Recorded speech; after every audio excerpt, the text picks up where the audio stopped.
So the Fiat 500 was introduced to the US market for the 2012 model year, and in that first year on the market, sales peaked at 44,000 units sold.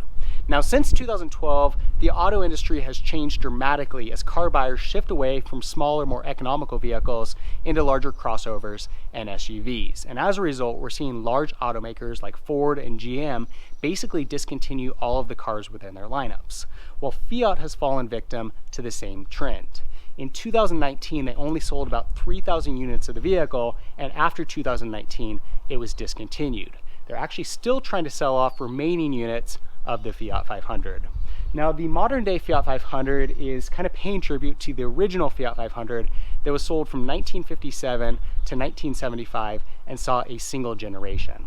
Now, that original Fiat 500 was rear engine and rear wheel drive. This new one is front engine and front wheel drive, and a completely different vehicle, but again, from a styling standpoint, paying a little bit of tribute to that original vehicle. And so you can definitely see some retro styling cues. It's also got a very European look to it. It's tall and skinny, and it's got some Italian flair. A number of design cues inside and out that are very unique and gives it a very premium overall look. The Fiat 500 was available in either this hatchback configuration, or you could get it as a convertible. And then a really cool feature is that it was available in 14 different color options, some very unique color options within the mix that really stood out quite a bit.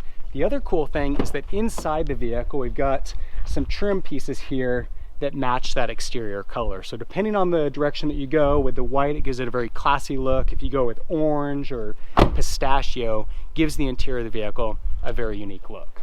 Now, the Fiat 500 was available in a number of different trim packages. Over the years, they essentially had 4 primary packages that lasted, and then they had 6 additional packages that were available for limited time frames. The 4 primary packages started off with the base, which was the Pop package. Then they had the Sport, the Lounge, and the Abarth. The Abarth is kind of a performance variant of the Fiat 500, offering a 4-cylinder turbo engine and a number of other modifications. The other 6 packages that you could get included the Easy, the Turbo, the 1957 edition, the Rebel, the Gucci, and the Retro. So 10 different trim packages, really allowing you to personalize the vehicle to your personal preferences. This specific vehicle is the Sport model. With that, we get a sport tuned suspension, we get unique 16-inch sport wheels, and we get the red brake calipers all around. Up front, we get fog lights down below in the bumper. Inside, we get a set of sport seats.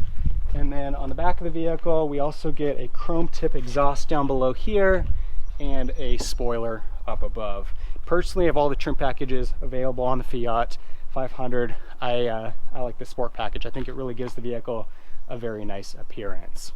Now, starting up here on the front of the vehicle, this is where it's got the most retro look. Again, paying tribute to that original model. We got the circular headlights, nice modern design. So you've got the 500 lettering inside. Blinkers down below here, and then again with that sport model we get the fog lights in the lower bumper.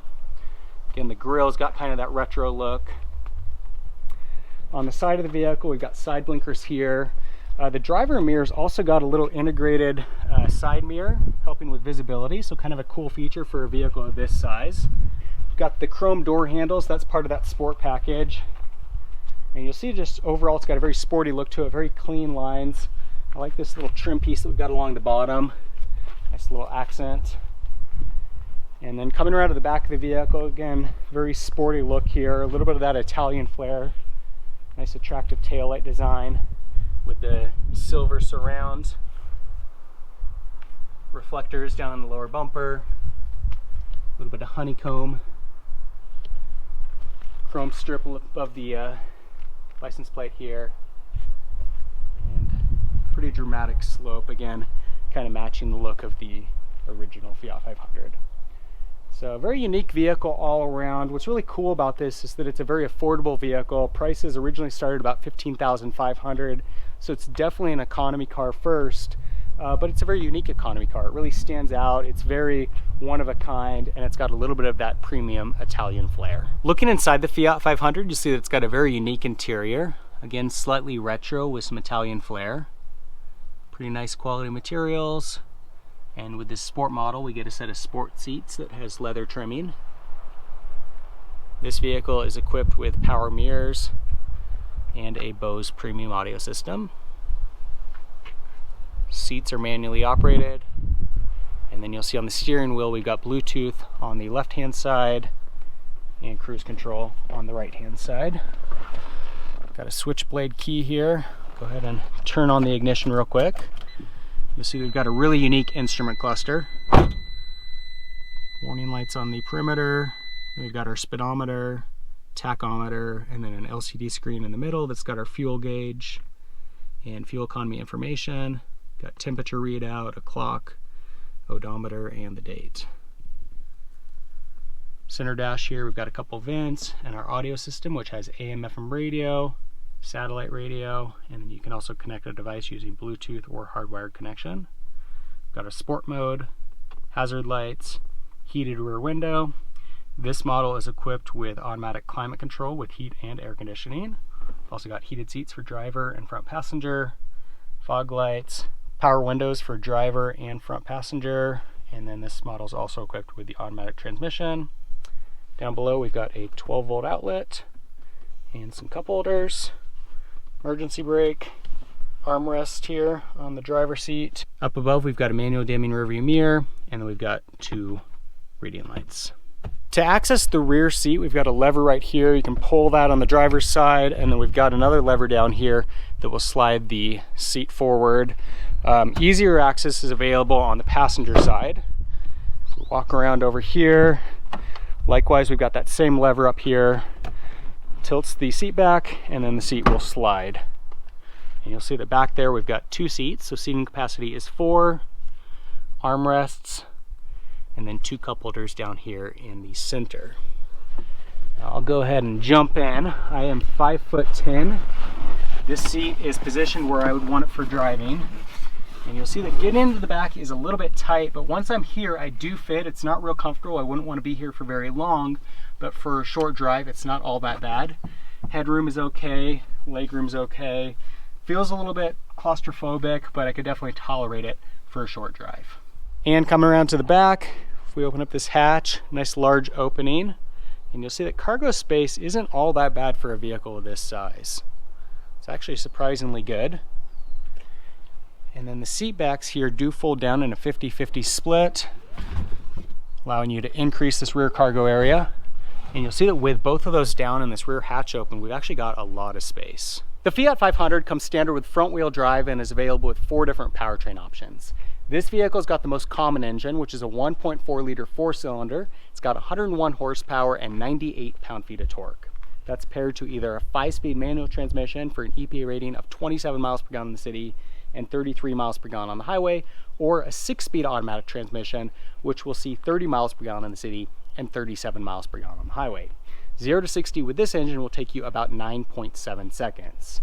Next up, they've got a 1.4 liter 4-cylinder turbo that's available on both the turbo model and the Abarth. On the turbo, the engine is detuned and it sees 135 horsepower and 150 pound-feet of torque. With the Abarth, that increases to 160 horsepower and 170 pound-feet of torque. With the turbo model, 0 to 60 will take you about 8.1 seconds, and then with the Abarth, that drops to 6.7 seconds. They both have the same EPA rating of 28 miles per gallon in the city and 33 miles per gallon on the highway. They also offer the Fiat 500e model, which is an all-electric version, sees an electric range of 87 miles. Well, not surprisingly, the Fiat 500 is fun to drive. I think it would actually be impossible for a vehicle of this size to not be fun to drive. It's so small and compact and agile that it's just a lot of fun driving around. It's kind of like you're in a go-kart. It's super easy to drive in tight urban situations, very easy to park, and just all around a very fun experience. Now, as much as the Fiat 500 is fun to drive, I will have to say that I had higher expectations coming into this test. Reason for that is that I can't help but compare this vehicle to a Mini Cooper because they're both very small, very compact. They have that go-kart look. They're both a little bit retro, but it's kind of unfair to do that because the Mini Cooper is quite a bit more expensive, and ultimately it's also a product of BMW. So some of that BMW character is carried down. So in comparison, Fiat 500 doesn't handle as well, the exhaust note's not as good, and it's not as powerful. But I think what you've really got to do with this vehicle is not think of it as a Mini Cooper competitor. Rather, it's just another vehicle that's kind of similar in terms of personality because it's very small, because it's got this retro look, but instead this is more of an economy vehicle. Starting price is quite a bit less than the Mini Cooper. It's very economical in terms of fuel economy, but rather than getting something really boring like a Hyundai Elantra, you're getting something that really kind of stands out. It's got a very unique look to it inside and out. It's very fun to drive. It's something that people will get excited about. The original starting price on the Fiat 500 was $15,500, although that could increase quite a bit depending on trim package and additional features, but all around it was an excellent value. It's a very unique vehicle, really stands out from other vehicles within that price point. It's got a very attractive exterior styling. Likewise, the interior is very unique, some really nice available features, and all around a very fun vehicle to drive. If you have any comments or questions on the Fiat 500, leave them in the section below. For more car reviews, be sure to subscribe. In the meantime, thanks for watching.